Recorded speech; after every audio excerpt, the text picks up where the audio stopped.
Thank you, Teresa, and thank you, Joe, for inviting me back up to MacGill again. I'm going to kind of look at it from the perspective of a historian and therefore range a bit erratically around the whole field.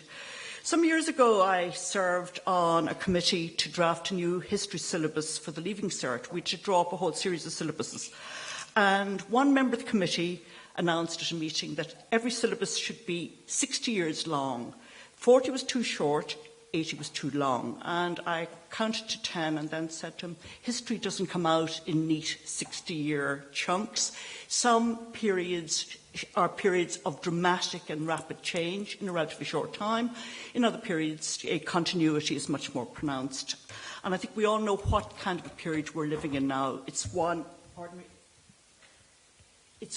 of very spectacular and dramatic change. The world order is changing in all kinds of ways. You're getting the eclipse of Europe and North America. In relative terms, huge disruptive technologies that are changing living and working patterns, climate change. I'm actually not adding migration to that list because you'll be probably puzzled to learn that the proportion of migrants wandering around Europe in the mid-19th century was much higher than the proportion of migrants relative to population that we're dealing with today. So let's have some sympathy and respect for people 150 years ago, because they were able to contend with some difficulty with a level of migration that is much more dramatic than what we're facing nowadays. In the long run of history, living standards for most people were static or rose at best slowly and even fell. During the Industrial Revolution, even for the winners, they only went up by 1 to 2% a year. So expectations that things are going to get more prosperous, that living standards are going to rise, this is something that has only happened in the past 50 years.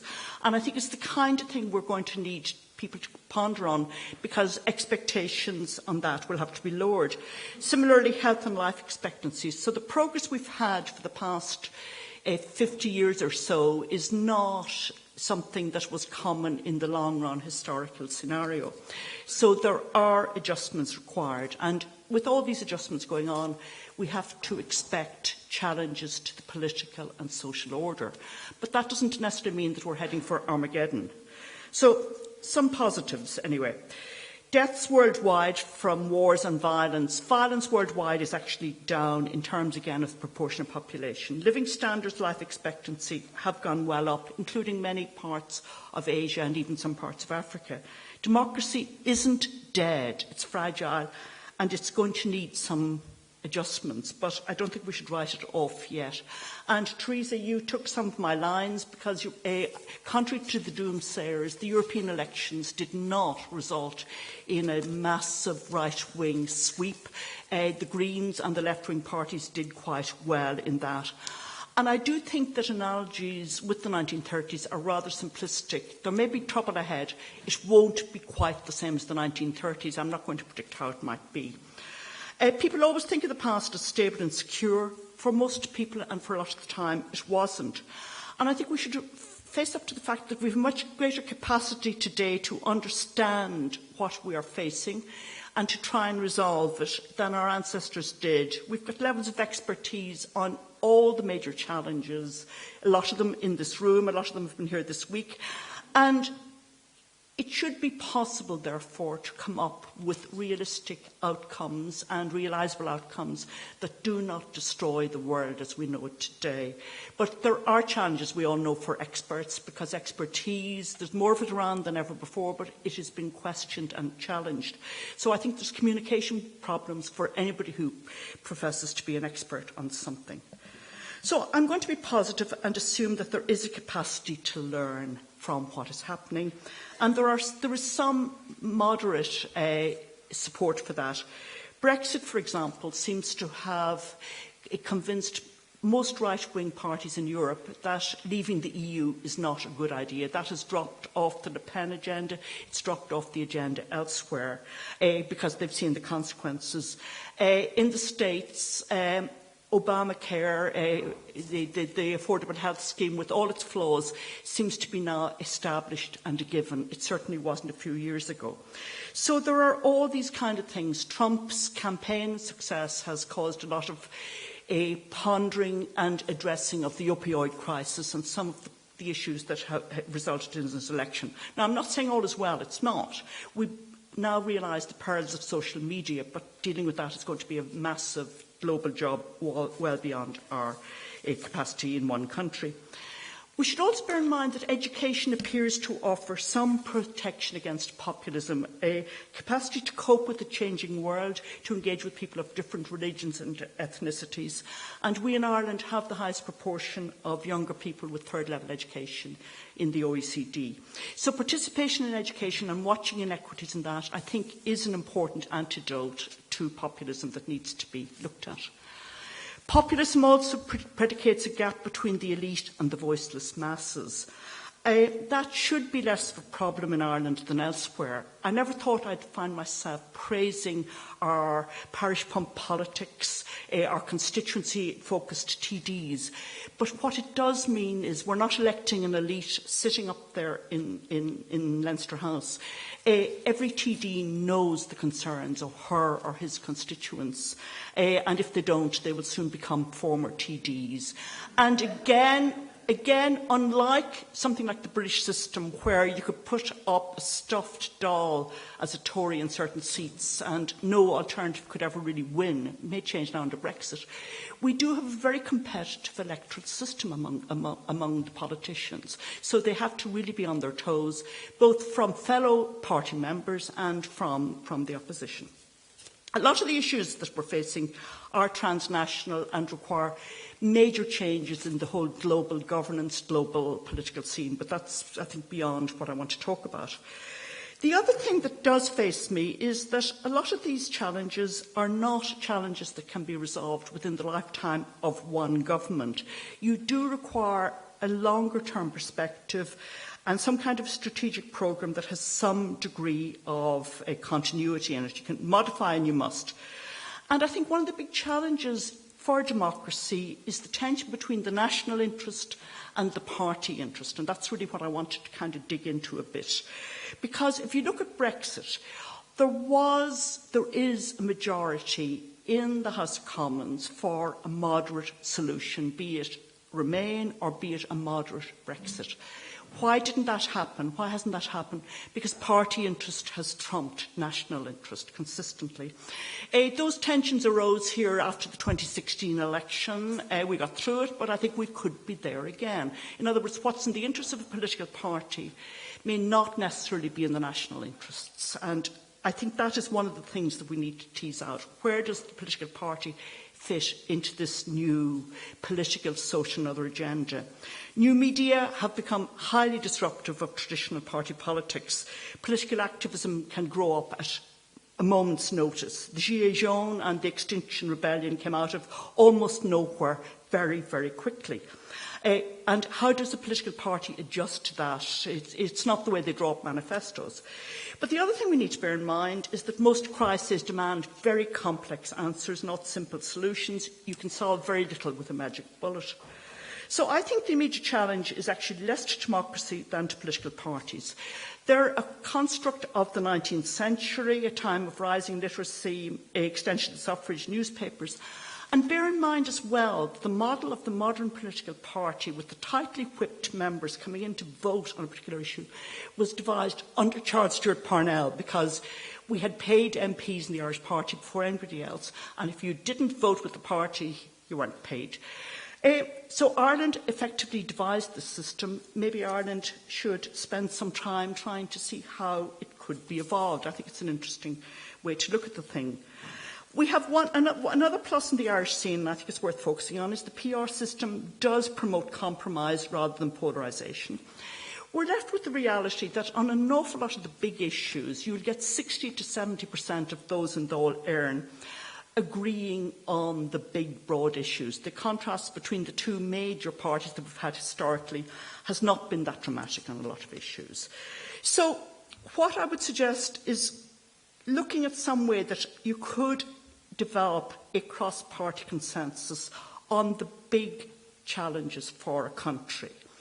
I'm thinking of things like climate change, health service, housing, a 20-year major capital programme. Not all the details, but an agreement across the system that these are long-term necessities for Ireland. You then have the detail down to the particular government, and in a sense election becomes less promising to do magic things than competency. Did you do what was set out, or did you fail to do it? If you did it quite well, return them. If you didn't do it, I think goodbye, out of office. I don't know how you can quite achieve that. Mary, I presume, is going to talk about a citizens' assembly, and that is part of it. But that's not the only answer. The Oireachtas committees, which have turned into some kind of, bull baiting or something like that, have the potential to do this if they could be educated, moderated and mediated into taking these kind of long-term strategies. Policy in Northern Ireland was often said to be determined by the politics of the last atrocity. Politics now is often determined by the politics of the last Twitter campaign.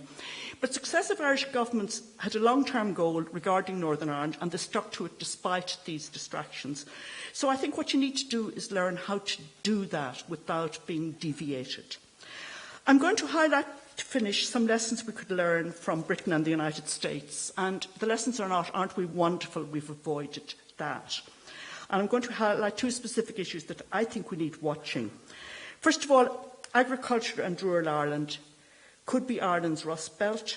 At the moment, it's not. The population of Ireland outside towns is 40% higher than it was 50 years ago.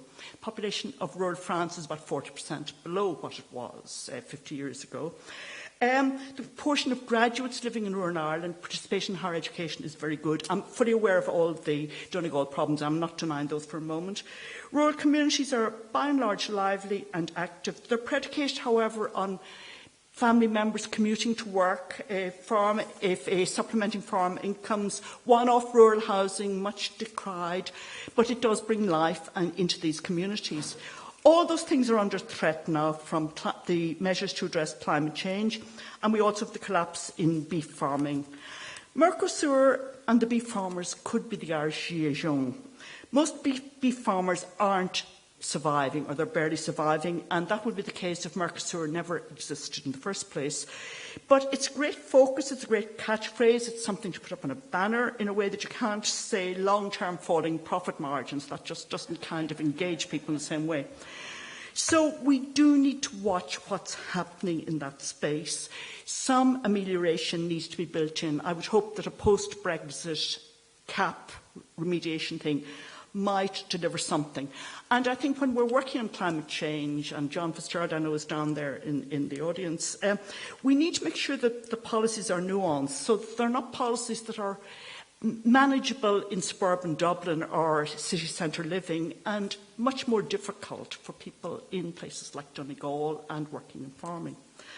And then the second one is the disunited kingdom, because Brexit has and is creating a new urgency about the future shape of settlements on this island. And there's a real danger that a united Ireland or something approaching it could become the Irish Brexit, something that people rush into on a wave of emotion and a lack of reflection on what are the implications, what are the consequences, how do you do it?